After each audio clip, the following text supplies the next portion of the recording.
"What in the world is this supposed to be, Sergeant?" Captain Davies demanded, his voice a low growl that cut through the shimmering heat rising from the desert floor.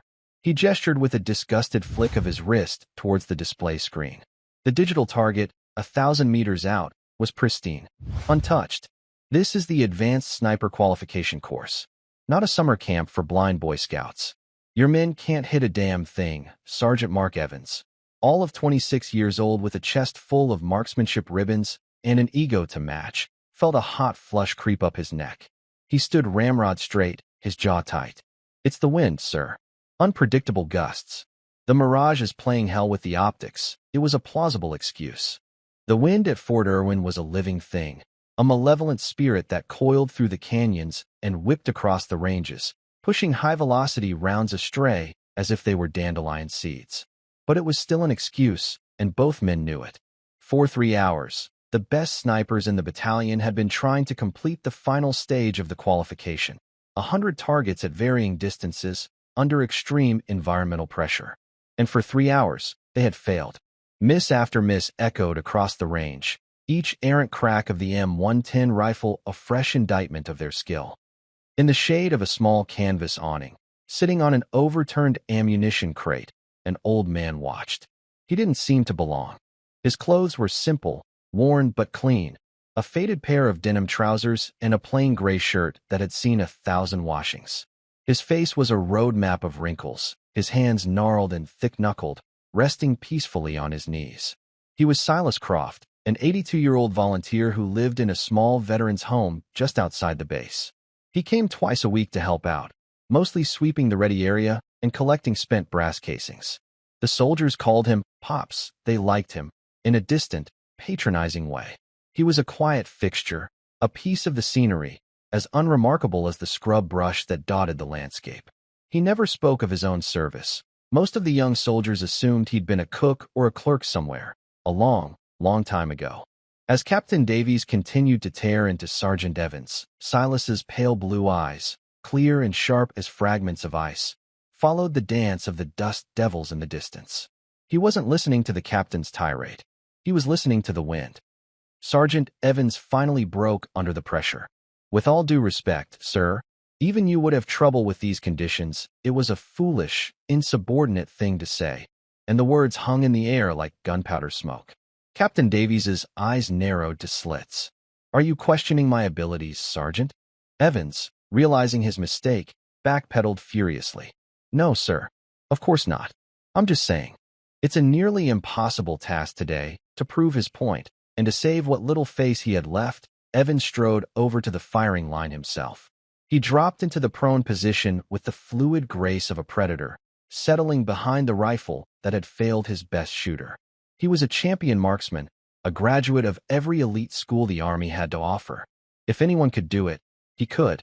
He took his time, consulting the Kestrel wind meter, whispering calculations to his spotter, his movements a symphony of modern, data-driven precision. He took a deep, controlled breath, let half of it out, and squeezed the trigger. The rifle bucked against his shoulder. A second later, the call came from his spotter, flat and devoid of emotion. "Miss." Left by a foot, Evans cursed under his breath, cycled the bolt, and tried again. And again. Each shot was a masterclass in technique. And each shot was a failure. The sun began its slow descent, painting the western sky in hues of orange and purple. The qualification was officially a wash. A day of wasted ammunition and bruised egos. The young snipers began packing up their expensive equipment, their movements sullen and quiet. The earlier swagger was gone, replaced by a weary sense of defeat. Captain Davies had already stormed off in his Humvee, leaving Sergeant Evans to manage the cleanup. Evans himself was seething. He kicked at a loose rock, his frustration a palpable force. It wasn't his fault. It was the gear, the atmosphere, the damn planet spinning off its axis. It couldn't possibly be him. His eyes scanned the area and landed on the old man, Silas, who was now slowly walking the firing line, a bucket in one hand, methodically picking up the gleaming brass casings. The sight of the old man's placid calm was, for some reason, the final insult. "Something funny, Pops?" Evans snapped, his voice sharp. Silas stopped and looked up. He didn't seem startled or intimidated. He just looked at the young sergeant, his gaze steady. "No, Sergeant. Nothing funny." "Then why are you smiling?" Evans demanded, though Silas's expression hadn't changed at all. "Just watching the wind," Silas said, his voice a low, gravelly rumble, like stones rolling in a slow river. "It's got a pattern. You just have to listen for it." Evans let out a short, derisive laugh. "Listen for it? Is that your expert opinion? Did you learn that peeling potatoes back in the Stone Age?" The other soldiers snickered. It was cruel, but it released some of a tension that had been building all day. The old man didn't flinch. He simply nodded toward the rifle still resting on its bipod. "That's a fine weapon," he said. "A lot fancier than what we had." His eyes lingered on the rifle, a flicker of something unreadable in their depths. A memory, perhaps. Then, he looked back at Sergeant Evans, his expression perfectly neutral. He said the words so quietly they were almost swallowed by the breeze. "Could I borrow your rifle?" The snipers, who had been listening in, burst into open laughter. The sheer audacity of the request was comical. An old man who swept floors wanted to try the impossible shot that had bested the most elite marksman on the base. It was the joke they all needed. Sergeant Evans's scowl transformed into a wide, malicious grin. This was perfect. This was a way to deflect his own humiliation, to turn the day's failure into a funny story he could tell at the NCO club. "You want to shoot, Grandpa?" he said, his voice dripping with condescension. "You think you can do what my entire team couldn't?" Silas didn't answer directly. He just kept his pale eyes fixed on the sergeant. The silence was his response. "All right," Evans declared, playing to his audience. "You want a shot? You got it.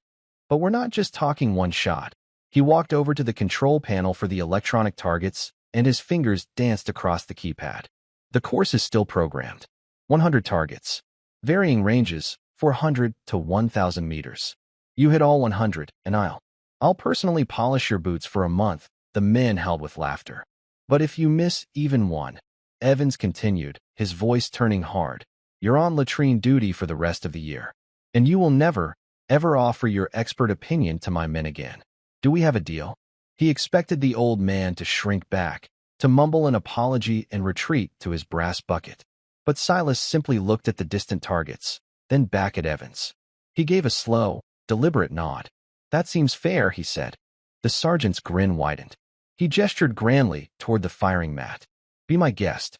The stage is all yours." The soldiers gathered around, pulling out their phones to record the spectacle. This was going to be hilarious. The old man shuffling up to the line, fumbling with the high-tech rifle, probably getting knocked on his back by the recoil. It would be the perfect end to a miserable day. Silas walked to the firing line. He didn't move like a frail octogenarian. His steps were slow, yes, but they were measured, balanced. He didn't drop into the prone position like the young soldiers. He knelt first, placing one knee on the mat, then the other, before lowering his torso with a control that belied his age. He settled in behind the M110, his body aligning with the weapon as if it were an extension of his own bones. He didn't reach for the state-of-the-art scope immediately. Instead, he closed his eyes. For a full minute, he lay there, motionless, the butt of the rifle nestled into the hollow of his shoulder. The young snipers exchanged amused glances. He'd probably fallen asleep. But Silas wasn't sleeping. He was feeling the rifle, its weight, its balance. He was feeling the ground beneath him, the subtle vibrations of the earth. And most of all, he was feeling the wind. He felt it on the gray stubble of his cheek, in the fine hairs on his arms. He noted the way it rustled the flag on the distant pole, not just its direction, but its rhythm, its pauses, its size. He wasn't using a kestrel. He was using senses honed over a lifetime of survival. The cold metal of the rifle stock in his hand felt familiar. For a moment, he wasn't on a modern range at Fort Irwin. He was back in the humid, suffocating green of a jungle canopy, half a world away, half a century ago. The rifle in his hands was heavier. The stock was worn walnut, not polymer. He could smell the cordite, mixed with the scent of damp earth and decay. A voice, young and scared, whispered in his ear. "See him, Gunny?" "I don't see him." Silas didn't answer. He just breathed, in and out. He was the rock. He was the tree. He was the patience of the hunter. He blinked. The memory vanished, leaving only the dry desert heat and the circle of mocking faces. Silas finally opened his eyes, and put his face to the scope. He ignored the complex ballistic computer, the digital readouts. His gnarled right hand found the elevation and windage knobs, his fingers turning them with a practiced, confident touch. He made a few small, precise adjustments based on feel alone. Sergeant Evans watched, a smirk playing on his lips. "Need help with that, old-timer?" "It's a little more complicated than a slingshot." Silas didn't respond. He chambered around, the click of the bolt echoing in the sudden silence. His breathing slowed until it was almost imperceptible. The world narrowed to the circle of light in the scope, the reticle, and the distant steel plate. He wasn't aiming at the center of the target. He was aiming at a point in the empty air beside it, a point only he could see, a point where he knew the wind would carry the bullet. He squeezed the trigger. The crack of the rifle was sharp, authoritative. It sounded different from the others. Cleaner. A second and a half later, a clear, high-pitched ping echoed back from the distant hillside. A perfect hit. Before the spotter, now watching out of habit, could even call it, Silas had already ejected the spent casing, chambered a new round, and shifted his aim. Crack. Ping. Another hit. Crack. Ping. Another. He moved with an economy of motion that was mesmerizing. There was no wasted effort, no hesitation. It was a fluid, deadly dance of man and machine. The laughter from the soldiers had died. The smirks had vanished, replaced by slack-jawed disbelief. The phones were still out, but no one was recording for a joke anymore. They were documenting a miracle. 10 hits. 20. 30. Each shot was a carbon copy of the last. A moment of stillness, the sharp report, the satisfying ring of steel. He wasn't just hitting the targets. He was obliterating the center of each one. The group of soldiers grew as word spread. Men from other ranges started to wander over, drawn by the rhythmic, unbroken cadence of the shots. Sergeant Evans stood frozen, his face draining of color. This wasn't possible. No one could read the wind that well. No one could shoot that consistently. It defied the laws of physics, the principles of ballistics he had spent years mastering. He looked at his own wind meter. It was still showing chaotic, swirling gusts. But the old man was shooting as if it were a perfectly calm day. He was holding for wind that the instruments said didn't exist, and the bullets were flying true every single time.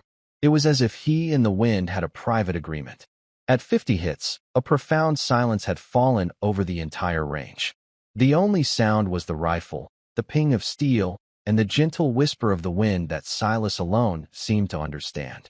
He was no longer just an old volunteer. He was something else entirely, something ancient and formidable. As the count climbed past 75, the sound of screeching tires tore through the quiet reverence. A black staff car, flanked by 2 military police vehicles with lights flashing, slid to a halt in a cloud of dust. The passenger door flew open, and out stepped a man with 2 stars on his collar. Major General McTiernan, the base commander. He was a man known for his fiery temper and iron will, and he looked furious. He stormed toward the firing line, his eyes scanning the crowd. "What in God's name is going on here?" he boomed. "Who authorized live fire after the range was declared cold?" Sergeant Evans, startled back to life, snapped to attention, his face pale as a ghost. "Sir, I authorized it, sir." McTiernan's gaze fell upon him, cold and hard as granite. "You did? On whose authority, Sergeant?" But before Evans could stammer out a reply, the general's eyes moved past him to the prone figure on the mat. He saw the old man, calmly chambering another round. The general froze. His anger evaporated, replaced by an expression of pure, unadulterated shock. His face went slack. He took a hesitant step forward, then another. "It can't be," he whispered to himself. The old man fired. Crack. Ping. 87. The general's eyes widened further. He recognized the posture, the economy of motion, the impossible calm. He had only seen it once before, in a dusty briefing book filled with black and white photos from a forgotten war. He started walking towards the firing line, waving off the MPs who tried to stop him. General McTiernan stopped a few feet behind the old man, who seemed completely oblivious to his presence. He was in his own world, a world of breath and trigger pull. Crack. Ping. 95. The general's eyes were fixed on the back of the old man's neck, where a faded, barely visible tattoo peeked out from under his collar. It was a skull, superimposed over a crosshair. The unofficial symbol of one of the first and most secretive Marine Corps Scout sniper platoons in Vietnam. McTiernan looked at Sergeant Evans, whose face was now a mask of terror and confusion. "Sergeant," the general said, his voice quiet but carrying an immense weight. "Do you have any idea who you just challenged to a shooting match?" Evans shook his head, mute. "You and your men. With your $500,000 rifles and your weather computers, you couldn't hit a target in a windstorm," the general said, his voice rising with a mix of awe and fury. "You blamed the wind. You blamed the rifle. You blamed the goddamn sun in the sky." He pointed a trembling finger at the old man. "That man is Gunnery Sergeant Silas Croft. He wrote the doctrine your instructors teach from. He was taking out targets at twice this distance, in a monsoon, with a bolt-action rifle and a 10-power scope, while your fathers were still in diapers. Crack. Ping. 99. The last target stood, 1,000 meters away, shimmering in the mirage. Silas took a moment before the final shot. He exhaled slowly, his breath fogging the lens for a second before clearing. He made one final, infinitesimal adjustment to the windage knob.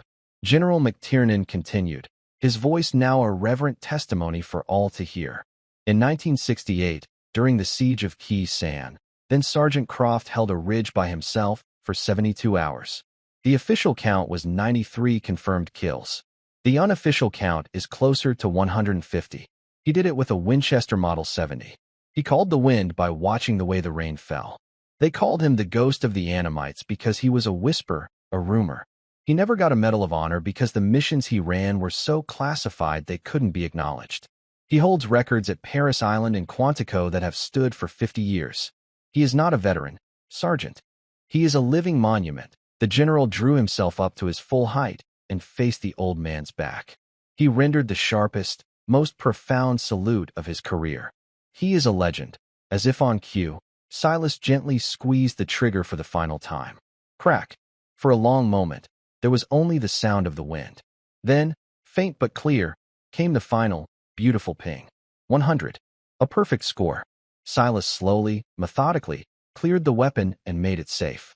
He pushed himself up with the same deliberate grace he had shown earlier and turned to face the crowd. He looked at Sergeant Evans, whose face had crumpled in on itself, the arrogance utterly shattered. He looked at the general, who still held his salute, tears welling in his eyes. Silas simply nodded, a small, almost imperceptible gesture of acknowledgement. He handed the rifle back to a trembling Sergeant Evans. "It's a fine weapon," he said again, his voice soft. "Good balance." Evans couldn't speak. He could only stare at the gnarled hands that had just performed the impossible, the hands of a legend he had mocked and belittled. I'm sorry, sir," he finally choked out, the words thick with shame. "Gunnery Sergeant. I didn't know." General McTiernan finally dropped his salute. "You're finished, Evans," he hissed, his voice lethal. "I'll see to it you spend the rest of your career scraping paint off a destroyer in the Arctic." But before he could continue, a weathered hand gently touched his arm. It was Silas. "No, sir," Silas said quietly. "Don't do that." The general turned, astonished. "Gunny? After the way he disrespected you." "He's young," Silas said, his pale eyes looking at Evans not with anger, but with something like pity. "Pride is a heavy pack to carry when you're young. It makes you stumble." He looked around at the silent, humbled snipers. "He doesn't need to be punished. He needs to learn. They all do. They need to learn that the computer can't feel the wind, and the scope can't see the spirit of a man. The rifle is only wood and steel. The shooter is what matters." He turned his gaze back to McTiernan. "There's that old arms room in the base museum. The one with the rifles from the old wars. Assign him there for a few months. Let him learn the history. Let him hold the tools of the men who came before him. Humility is a better teacher than anger." And so it was. Sergeant Mark Evans was not dishonorably discharged. He was reassigned. For the next 6 months, his world was not the high-tech firing range, but the quiet, dusty halls of the Fort Irwin Military History Museum. He spent his days cleaning and cataloging weapons from World War II, Korea, and Vietnam. He read the citations that went with them, the stories of the men who had carried them. He held the heavy M1 Garens, the simple M14S, and the worn Winchester Model 70s, like the one Silas had used. He learned humility one polished rifle stock at a time. One afternoon, several months into his new duty, he saw a familiar figure walk into the museum. It was Silas. The old man walked slowly through the exhibits, his hands clasped behind his back, looking at the displays with a quiet intensity. He stopped in front of the Vietnam exhibit, his eyes lingering on a black-and-white photograph of a group of young, grim-faced Marines. Evans walked over, his heart pounding. He stood beside Silas, and for a long time, neither of them spoke. "Thank you," Evans finally said, his voice barely a whisper. Silas didn't look at him. He just nodded at the photograph. "They were good men," he said. "They trusted their eyes more than their gear." He finally turned to face Evans, and for the first time, the young sergeant saw a flicker of a smile touch the old man's lips. "You're learning," Silas said. It wasn't a question. It was a statement. Then he turned and walked out of the museum, his purpose served. The next day, Silas was back at the sniper range, sitting in the shade on his overturned ammo crate. He was picking up spent brass, a quiet old volunteer, a fixture, a piece of the scenery. But now, when the soldiers passed by, they didn't just see pops, they saw a ghost. They saw a monument. And every single one of them, from the lowest private to the base commander, would nod their head in respect, offering a quiet greeting to the legend who walked among them, content to sweep the floors and listen to the wind.